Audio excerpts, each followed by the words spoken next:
first time I saw it, I wondered to myself, what are they doing? This product is going to change the face of this company forever. They are no longer going to be a main competitor to the other two major sports car manufacturers in the world. They're going more mainstream. So why? Why do you want to diminish your brand image and go after more profit? Well, that's not a justifiable answer, but why did Porsche create the Cayenne? Why did they want to go after a mainstream marketplace? And really, were they the first to ever do this? Have other companies soured their image with products from the mainstream? This and more is what we'll talk about today on the AutoLooks.net podcast.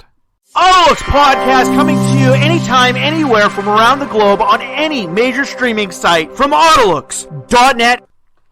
Welcome back to the AutoLooks podcast. I am your host, as always, the Dr. T Automotive Industry, Mr. Everett J, coming to you from our main website at AutoLooks.net. And remember, that's one word, AutoLooks.net, where you'll find all of our podcasts, automotive ratings, and corporate links websites from around the globe to help you out with that class project or information to help you find products or issues with the products that you love, all on AutoLooks.net. And we'd like to give a special thanks out to Podbeam.com for getting this website and this podcast out to the world on every major streaming service. And now with Rivian Motors adding TuneIn to their mainstay of products available within the R1T, you can now find the AutoLooks.net podcast right inside of your own Rivian product. And we'd like to give a shout out to our new friends over at FeedSpot. If you haven't been there, it's the internet's largest curated database of bloggers and podcasts. And yes, you can find the AutoLooks podcast there. And if you're really looking for more content similar to ours, you can check out FeedSpot for the 15 best Canadian automotive podcasts. And you will find the AutoLooks podcast sitting right there in front of you, along with some other greats from this great nation. And that website, again, check it out. Go over to feedspot.com. Sign yourself up, take a check out, and listen to some great stuff. Read some great stuff, and go over. Check it out at FeedSpot. So as I said, I am Everett J, and this is the AutoLooks.net podcast. We're talking about Porsche and the competition. Why did Porsche enter the mainstream market? And were they the first? No! Porsche was never the first mainstream market company to jump into bed with a mainstream product. There's been a lot of conversions between this over the years. And Lotus is one of the biggest players that has gone into mainstream marketing. Yes, Lotus. You can go back to the 1980s with the Talbot Sunbeam Lotus. This is a stupid little hatchback thing, similar to that of a Chrysler Omni. Yeah, the Omni. That horrible hatchback that they had back in the 80s. That was it. But Lotus added their name to it. But Talbot Sunbeam wanted the Lotus name on it. This wasn't the first time that they did this. They did this with the Lotus Omega Carlton. And they did it way back in the 60s with the Cortina Lotus. And being owned by Proton Auto back in the 90s and early 2000s, they had the Lotus Satria. But Porsche was building a mainstream product. Lotus was just adding its name and performance orientation to something else, more of a special edition. These were vehicles built by Ford, Vauxhall, Proton, and Talbot Sunbeam, being shipped over to Lotus to have final completion for the sport appeal. And all this was being done just to garner sales from an already famous company. Lotus, as everybody knew, were the bread and butter of sport appeal. They knew how to make these vehicles fun, fast, and do what they wanted to do. So why did they add their name to it? They wanted to make some money, and other companies wanted to make some money. But Porsche just wanted to make money.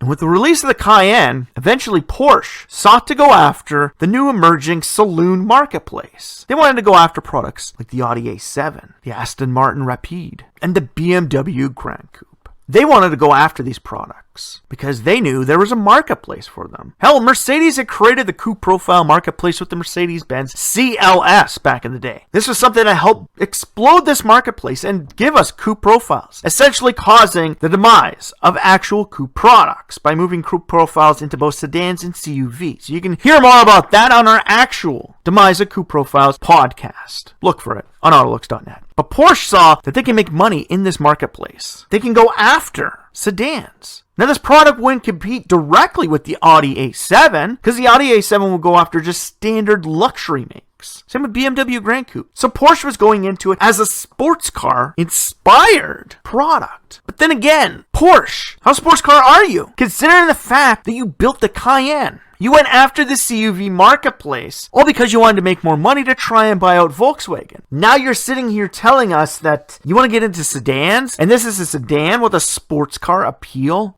With only the 911 being the main sports car of that actual brand, Porsche was becoming more of a grand touring product showcase, similar to that of Aston Martin. See, Aston Martin can move in and create the DBX, the Lagonda, and even the Rapide a lot easier, considering the fact that their sports cars are considered more of a grand tourer than a GTS product. These aren't vehicles built for dedicated speed, track times, and winning the fastest lap at the Nürburgring. They're built for creature comforts, for getting around town. Lotus, on the other hand, never had that. When they add their name to a vehicle, you expect it to be a stripped down, bare bones, built for speed product. But Porsche had the Cayenne. It's a Touareg with an adjustable suspension and a higher performance outtake. It had better handling, so you didn't have to worry about rolling this thing over as easily as a standard Touareg or Q7. And now, here is the Panamera. This was a product that Porsche wanted. They wanted to go after the mainstream product places. They wanted to be the sport-inspired luxury product for the world. We already knew they built sports cars. We knew they had the 911. We knew they had the Boxster, the Cayman. Hell, they had the Carrera GT back in the day. And then the 918. This was Porsche. This was a company that knew how to build speed-inspired vehicles who could dominate the Nürburgring. But now they're building you a vehicle you could tow your 911 to the track in. Now they're building you a vehicle you can go to business meetings and bring your friends out for lunch in. Now they're building vehicles to go on a ski trip on the weekend in. Porsche was now hitting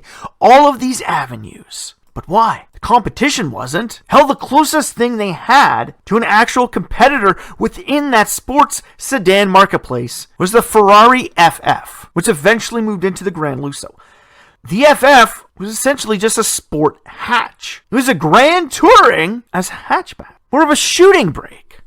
This didn't destroy Ferrari because Ferrari already had grand touring vehicles. All they did for this one is just shorten the rear overhang. This allowed them to get more interior storage space while traveling, but it still only had 2 doors, and those 2 doors, instead of 4, set it apart from the Panamera. Porsche and its Panamera were more like its counterpart, the A7. It may have had that Porsche-inspired front end. It may have used the similar power plants as Porsche has designed for the 911. But the Panamera, in all true context, was essentially a 4-door version of the rebirth 928.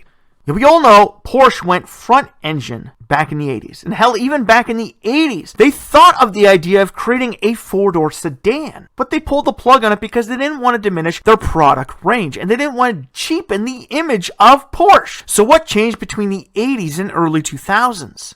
Well, the early 2000s, even though the Boxster and Cayman were doing great, making more money for them to help push more 911 products out to the masses. And with the 911 being the main product in the GTS GT category, Porsche just wanted to go all in and try and hit every major marketplace that its consumers would go after. They were playing their cards right, and they did it before anyone else decided to lay their cards on the table and go after that marketplace. Porsche did it ahead of the competition. Sure, back in the early 2000s, it destroyed their image. It was the destruction of Porsche. The Cayenne essentially removed Porsche from the umbrella of sports cars. Porsche was now taken off the board next to the likes of Ferrari, Lotus, McLaren, and Lamborghini. Their name was no longer up there. Their name was taken down and moved into Maserati, Alfa Romeo, and De Tomaso. They were moved into a product range which had grand touring, sedans, and now CUVs. Similar products that Aston Martin has gone after. But Aston Martin, as we said, couldn't destroy its image. Because when you look at an Aston Martin, even old school ones, similar to that of the DB5 that James Bond drove, you think of a luxurious grand touring product. Not the same image you get when you see a 911. When most people see a 911, they see the 911 Turbo. This all-in speed demon sports car. Sure, we have now moved into the Carrera and Carrera 4S days where these things are more of grand touring products. The 911 is still the top of the sports car chain. And with the Cayenne and Panamera now in, and then being removed from the top tier brands and being moved into more of the mainstream sport-inspired brands, Porsche was now at a loss of words. But this is the early 21st century. It wouldn't be this way forever. And like a lot of things, consumers' images of products change. And as we've all seen, how many people today look at a Hyundai and see the pony? How we did a podcast about that. Hyundai's luxury rise. This company took itself from these cheap economy cars of the Pony and Excel in the 80s to having Genesis, a luxury brand that goes up against the likes of Mercedes, BMW, Audi, Cadillac. So yes, you can change the image of it. And Porsche eventually could change its image. With the rise of the electric vehicles, Porsche decided to go all in at the beginning once again and release the Taycan, the first electric sports sedan on the market. They still have their sports car, which goes after Lamborghini and Ferrari, with the 911. They still have the Cayenne and Macan in the CUV marketplace, and they still have the Panamera and Gran Turismo in the sedan and wagon marketplace. But now with the Taycan in the sports sedan electric vehicle marketplace, they now have a product for the future. And with people's perception of products being skewed so much these days, and the entrance of the active lifestyle vehicle marketplace, today Porsche and their name is not destroyed, but they are now becoming the pinnacle of sports cars in the world once again, even though that's going to be with 4 doors and not 2. But with the future already showing us that the competition is now willing to get into more mainstream products with the Urez and now the Ferrari Purisang and even the Lotus Electra. They're showing us these companies are now seeing why Porsche did what they did, why they destroyed their name in the early 21st century to gain more traction in the future. Ferrari and Lamborghini, it's hard to tarnish their images. Hell, Lamborghini created the LM001 back in the 80s. This was a truck. How Ferrari had stretched out Grand Touring products in the 80s turned into sedans. They've all entered into these different marketplaces, but they all did it on a limited scale. Not mainstream scale, limited scale. So these were just niche products reaching out for a different portion of the marketplace. And with the Urez not having a full-blood mainstream product offering, and without the sales to back it up as being a mainstream product, the Urez is still considered a niche product. So even though you could tow your Huracan or Aventador to the racetrack with your Urez, people still see Lamborghini as that sports car manufacturer. And with the Purisang coming out and seeing through its concept images that it's more of a Ferrari FF lifted, Ferrari's image will neither be tarnished as well. Lotus, with the Electra, is doing the same thing as Porsche. They're going all in with the electric vehicle bandwagon, with the new Evija setting the world stage for electric hypercars, beating the Tesla Roadster to the market. And now with the Electra beating an electric version of the Cayenne to the marketplace, Lotus starting to show up Porsche in the market that Porsche